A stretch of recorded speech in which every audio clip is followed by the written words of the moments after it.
Welcome back, College Baseball Central fans. We're doing another special here. We've got Coach Matt Swope from Maryland. Happy to have you on. Coach, how we doing this morning? Fantastic. Thanks for having me. Great to be Another here. beautiful day, right? We're getting into it here. Yes, This sir. is the question I ask everybody to start off, man. What is the hardest part? We get down to the end here of fall ball. We're doing some signings. It's National Signing Day yesterday, taking care of all the business. What's the hardest part about waiting until February 14th now once fall ball ends? Well, man, there's a lot of stuff going on now, right?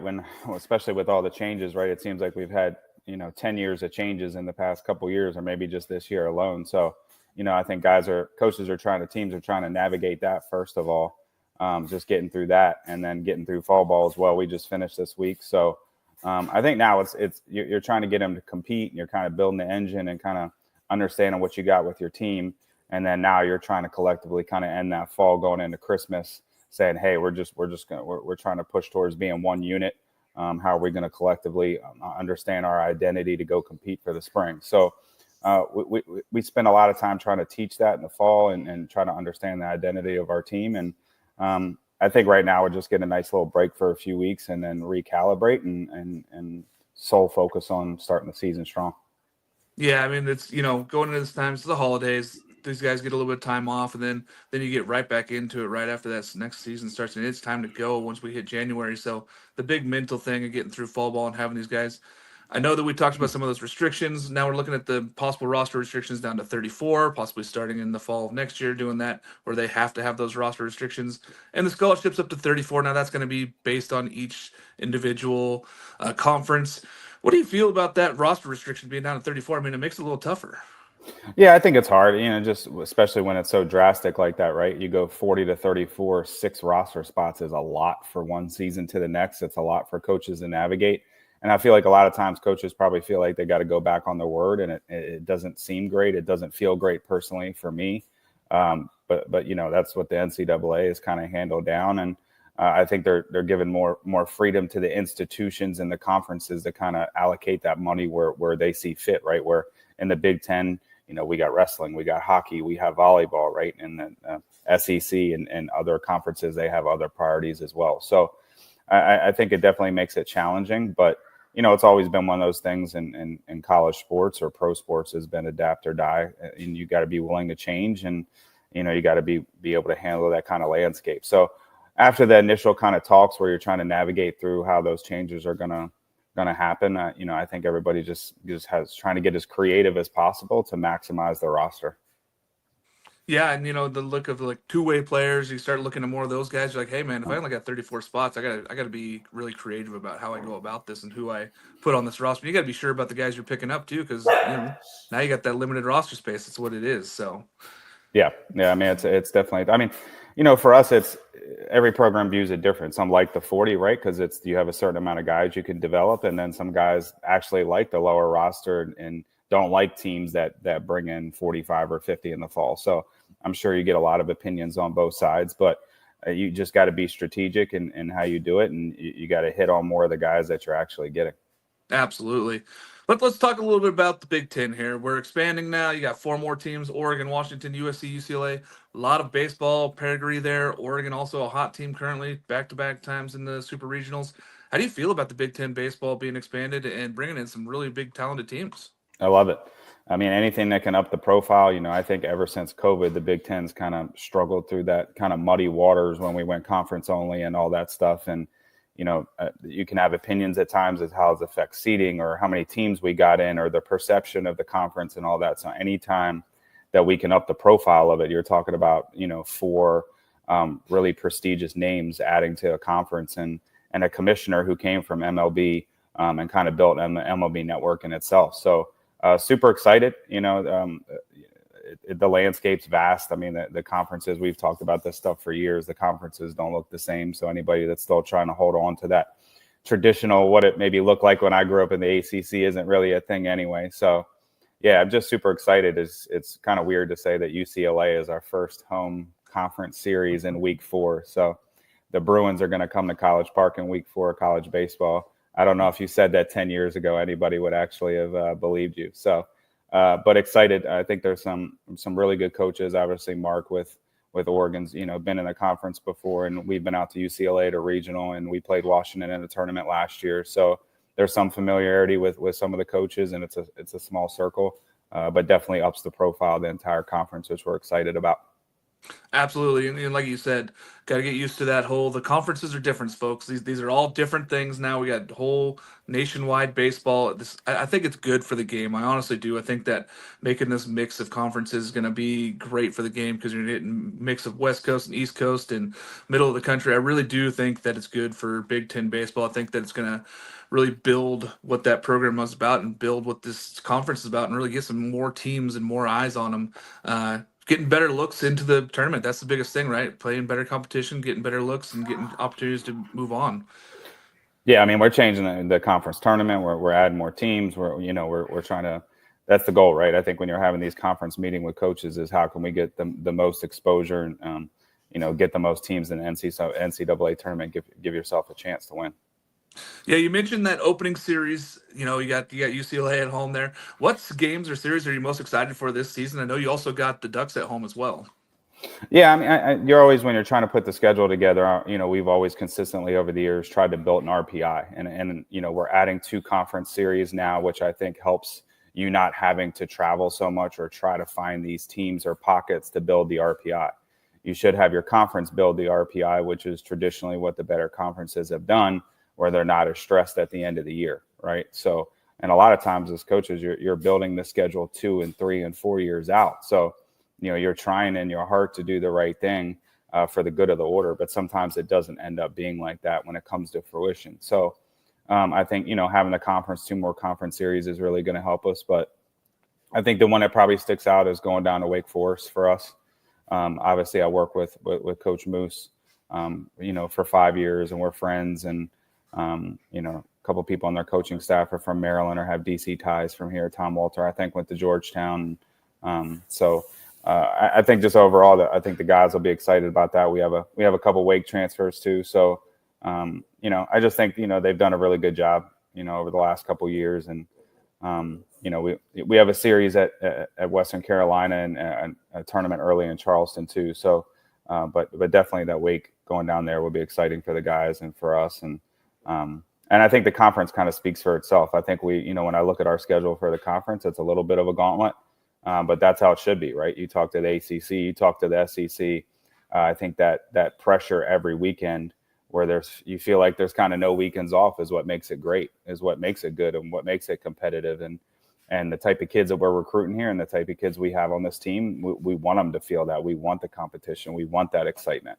So I think overall just adding those teams and the way our conference schedule plays out this year is going to be really challenging.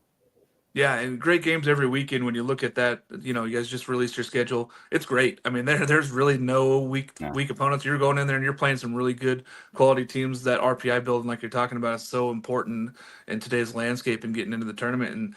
And you guys have done it. I'm excited for this roster. I'm excited to see what goes on. Talking about the roster, tell me about how this team's looking and breakout candidates. I know you got the Hakopian brothers, Orr's back, Clarko's back. Freshman Colin Gibbs coming in. I mean, I know you guys have a lot of talent this year, Coach. Tell me a little bit about it. Yeah, I mean, I think, we kind of had to go through it last year. I think we had, maybe the most freshman starts in the country as a team. And we just knew it was going to be like that. And we were going to roll with it like that with the ups and downs. And, for the most part, I thought the kids did great, 34-19 heading into that last series with a top 30 RPI. I don't really think you can ask for much more from that type of team. So, we got everyone back almost. A lot of the guys that pitched on the weekend, we have the Hakopians back. I was shocked that Eddie didn't get drafted, but great for us to have him back. What a leader, what a great kid, what a great person. And obviously, having Chris and them being able to play together. So having those 2 guys back, and I think we just got tougher, we got more talented. And I just like the way the roster is, So we added a couple transfers, guys like Liam Wilson, Aiden Hill. And guys like that, and Hollis Porter, the JUCO kid from Mississippi. So those are 3 guys with some experience that just have that care level and toughness that Maryland baseball is all about.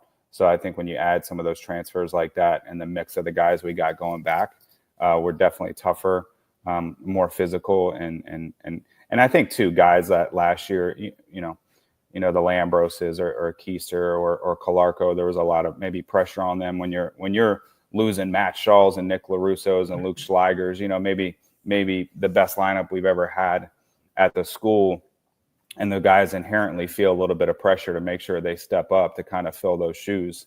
And sometimes it's the draft. Sometimes it's a little bit of that pressure. And I just didn't think we handled it as good as we probably could. And a lot of that's my responsibility. So, maybe just like Calarco's had a fantastic fall.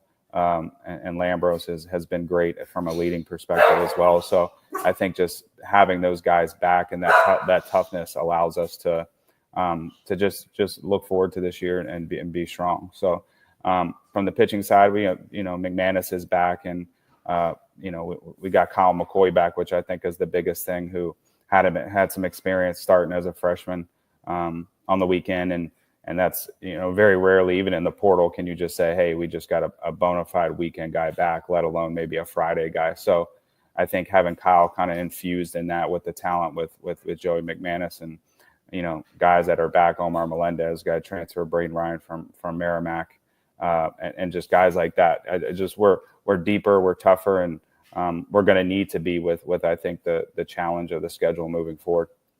Yeah, and it feels like you spoke 365 more days with all these guys, right? You brought in so many new guys, but really the core guys came back, and so you're rebuilding on what you had last year, a 34-win team, a team that's looking to go on and keep competing. How does this team get to Omaha, Coach? Like 2025, what's the goal here? Yeah, I think we're going to hit. I think that's something that traditionally we've done a decent job with, and I think that with the years that we've been one game away from Omaha or done a better job or really competed, it's been about pitching and defense. And I know that sounds kind of boring, but it's the fact. As much as I love hitting, you got to be able to pitch and play defense. So I think for us, playing on turf and the majority of your games on turf can mask that sometimes, but I think that's going to be really the key for us. Can we mature on the mound a little bit? Can we get that infusion back from a few guys like Kyle McCoy and James Gladden and get that infusion of stuff a little bit, but then play defense, right? We got, Chris Akopian playing shortstop who's moving from third. You got Eddie that's moving around playing second, playing third. So we still have a waiver out for Trey Chula Hall, who's not here in the fall, but he's a grad guy. So he hit, 14, 15 home runs at Stonehill last year. So, I think we have a good idea of what we're going to be, but not quite sure yet. But again, I think it's always going to come down in these really tight moments, and the better teams just find a way, making some plays and getting that big pitcher out, pitching and defense. Yeah, and like you spoke about the schedule earlier, it's tough, right? So then you're going to get a lot of those opportunities early where these guys are going to find their mettle. They're going to figure out who they are. They're going to get that opportunity to see what they are against good competition. And then you're prepared when you come down to the end of the season. You're ready to go into this. And so going into the Big Ten tournament and everything, this team feels like with this schedule it's built this year, I know coaches' expectations are high. Who do you view as a mentor? Who do you try to emulate when you coach? Yeah, I think it's one of those things is you're taken from everyone, right? You're taken from your parents, you're taken from teachers, that really shaped you when you were young. And then I have some very specific coaches that meant a lot to me. And now you have business mentors, you have coaching mentors, but, so I'm trying to take a little bit from all of them, but I think in the end, you're trying to find how to do it, right? You're trying to be authentic. And I know that's kind of a buzzword, but you're trying to be authentic. And for me, it's interesting. It's kind of weird every time I'm giving an interview or I think I'm getting emotional. I actually think of Michael Jordan. I think, someone that was the most fierce competitor maybe ever to live.